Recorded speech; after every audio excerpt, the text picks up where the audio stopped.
Waziri wa zamani wa ardhi, nyumba na maendeleo ya makazi, Profesa Anna Tibaijuka amemshauri Rais wa Jamhuri ya Muungano wa Tanzania, Daktari Samia Suluhu Hassan kutumia hekima iliyomwongoza kutangaza sera za 4R ili amwachilie huru mwenyekiti wa Chadema Tundu Lissu, akieleza kuwa kesi inayomkabili haijakamilika. Profesa Tibaijuka ameeleza msimamo huo kupitia ukurasa wake wa mtandao wa kijamii wa X tarehe 13 Julai mwaka 2026. Profesa Tibaijuka ameeleza kuwa anaendelea kumshauri kwa dhati Rais Samia Suluhu Hassan kwamba Tundu Lissu aachiliwe huru kwa sababu kesi yake haijakamilika, akisisitiza kuwa hekima na busara iliyomwongoza rais kutangaza sera za 4R mara alipoingia madarakani ndiyo inayopaswa kumwongoza tena katika suala hili. Sera za 4R inayosimamia misingi ya maridhiano, ustahimilifu, mageuzi na ujenzi upya ilitangazwa na Rais Samia Suluhu Hassan muda mfupi baada ya kuingia madarakani, ikiwa na lengo la kurejesha mshikamano wa kisiasa nchini baada ya kipindi cha mivutano mikali kati ya serikali na vyama vya upinzani. Profesa Anna ameonekana kutaka msingi huo huo utumike tena katika kushughulikia swala la Bwana Lissu. Ameongeza kuwa simulizi za vyombo vya habari vya kimataifa zinazohusiana na swala hili zinaibua hisia kali miongoni mwa Watanzania, hasa vijana wa kizazi kipya, huku wazee nao wakikumbushwa kadhi ya operesheni vijiji, mpango wa ujeshi wa vijiji vya ujamaa uliotekelezwa kati ya mwaka 1974 na mwaka 1976, ambapo ulihusisha uhamishaji wa wananchi kwa nguvu kutoka maeneo yao ya asili kwenda vijiji vipya vilivyopangwa na dola. Profesa Tibaijuka amesema taarifa zinazoendelea kusambaa kimataifa zinaathiri taswira ya taifa pamoja na maslahi yake, na kwamba athari zake ni kubwa kwa nafasi ya Tanzania mbele ya jumuiya ya kimataifa. Aidha, Profesa Tibaijuka amesisitiza umuhimu wa kutafuta mwafaka kupitia uwajibikaji na maridhiano, akitoa wito kwa Watanzania kuwa na hofu ya Mungu na kumtambua miujiza yake, akieleza vile kwa kutoa mfano wa tukio la Bwana Lissu kunusurika baada ya kupigwa risasi 16 bila uhai wake kukoma. Tukio hilo la mashambulizi dhidi ya Bwana Lissu limekuwa likikumbukwa mara kwa mara na wafuasi wake kama alama ya ukakamavu wake katika siasa za Tanzania. Profesa Anna amesema licha ya maumivu makubwa yaliyo kuna haja ya toba na sala kwa ajili ya taifa, kila mtu kulingana na imani yake.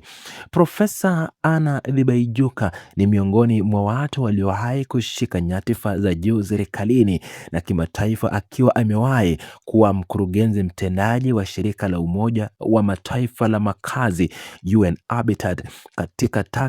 kwa takriban mwongo mmoja kabla ya kurejea nyumbani na kuteuliwa kuwa waziri wa ardhi, nyumba na maendeleo ya makazi. Historia yake ya utumishi wa umma na kimataifa inampa uzito wa kipekee pale anapotoa maoni juu ya masuala nyeti ya kitaifa kama hili la Bwana Lissu, kwani azungumzi kama mpinzani wa kisiasa, bali anazungumza kama mtu aliyewahi kuwa sehemu ya mfumo wa utawala nchini na kuhudumu katika ngazi za juu za kimataifa.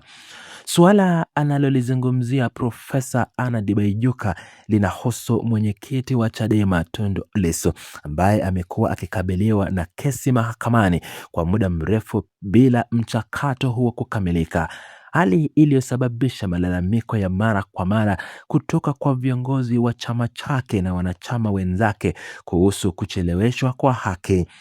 Bwana Lissu ni miongoni mwa viongozi wa kongwe wa upinzani nchini Tanzania, ambaye kabla ya hali yake ya sasa aliwahi kugombea urais kupitia Chama cha Demokrasia na Maendeleo Chadema, na kubaki kuwa sauti kubwa katika viwanda mijadala ya kisiasa nchini. Katika kesi hiyo ili ikiendelea, swala hilo limekuwa likipata mwamko mkubwa kutoka kwa vyombo vya habari vya kimataifa, jambo ambalo Profesa Tibaijuka ameionya kuwa linaweza kuathiri taswira ya taifa mbele ya jamii ya kimataifa. Kwa kuunganisha swala hili na tukio la kihistoria la operesheni vijiji, Profesa Tibaijuka ameonyesha waziwazi kwamba namna serikali inavyoshughulikia migogoro ya kisiasa na kisheria inaweza kuacha athari za muda mrefu kwa jamii, kama ilivyokuwa kwa zoezi la ujenzi wa vijiji vya ujamaa lililowahi kuwaguza wananchi wengi kwa nguvu ya dola miaka ya 70. Kwa mtazamo wake, changamoto za sasa zinahitaji busara badala ya msuguano, hususan katika kipindi ambacho taifa linahitaji mshikamano wa kisiasa na jamii zaidi kuliko mgawanyiko. Kauli ya Profesa Tibaijuka imekuja katika kipindi ambacho kumekuwa na majadiliano ya wazi miongoni mwa wananchi kuhusu hatima ya Bwana Lissu, huku baadhi wakitaja achiwe huru kwa mara moja na wengine wakisisitiza kuwa mchakato wa kisheria uendelee bila kuingiliwa. Ushauri wake unaonekana kulenga njia ya katikati, akitaka matumizi ya busara ya kiuongozi badala ya msimamo mkali wa upande wowote, huku akisisitiza dhamani ya maridhiano ya kitaifa kama njia ya kuepuka mgawanyiko zaidi miongoni mwa Watanzania. Wito wa Profesa Tibaijuka wa kutafuta mwafaka na maridhiano unahusiana moja kwa moja na uwajibikaji wa taasisi za dola katika kushughulikia migogoro ya kisiasa, hususan pale inapohusisha viongozi wakuu wa vyama vya upinzani.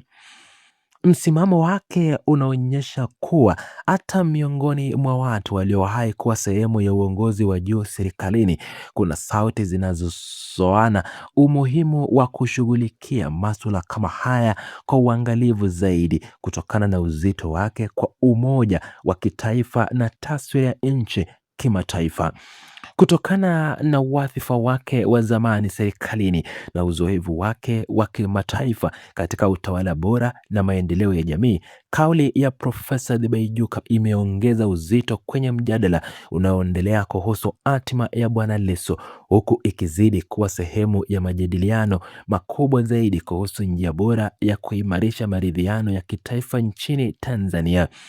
Kauli hiyo pia imezua mjadala mpana miongoni mwa wananchi kuhusu jinsi taasisi za utawala zinavyopaswa kushughulikia migogoro ya kisiasa inayohusisha viongozi wa upinzani. Muda ambao kesi ya Bwana Lissu imekuwa ikiendelea mahakamani bila kukamilika umekuwa ukitajwa mara kwa mara na wachambuzi wa masuala ya kisheria kama chanzo cha wasiwasi kuhusu kasi ya utoaji wa haki nchini, hasa katika kesi zinazohusisha watu wenye nyadhifa za uongozi wa kisiasa. Rai ya Profesa Tibaijuka inaguza moja kwa moja hoja hizo, kwani inataka mchakato